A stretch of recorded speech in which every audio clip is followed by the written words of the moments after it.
Jannatiy amallardan biri soliha qizni tarbiya qilish. 3 ta qizni tarbiya qilgan kimga jannat? Otaga jannat. Qarang, qiz qanchalar ne'mat. Qizni mehnati onaga, mukofoti otaga. Shuning uchun ulug'lar aytadiki, eng ko'p mehrni qiz otadan ko'rsin. Dunyoda nima yaxshi so'z bo'lsa, azizlar, qizingizni sha'niga gapiring. Meni qizim dunyoda eng chiroyli qiz deng. Meni qizim dunyoda eng aqlli qiz deng. Dunyoda eng dono qiz meni qizim deng. Oy qizim, gul qizim deb qizlarimizga yuksak mehr taftini beradigan ota bo'lish kerak. Rasul akram alayhissalom Fatima mening qalbimni bir parchasi deganlar. Kim uni xafa qilsa, men xafa bo'laman.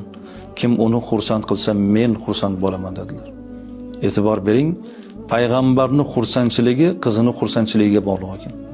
Payg'ambarning xafachiligi qizini xafachiligiga bog'liq ekan. Qizi borgan joyda yaxshi yursa, ota yaxshi yuradi. Qizi borgan joyda notinch bo'lsa, ota notinch bo'ladi. Jannatga bizni olib kiradigan amallardan biri soliha qiz tarbiya qilish.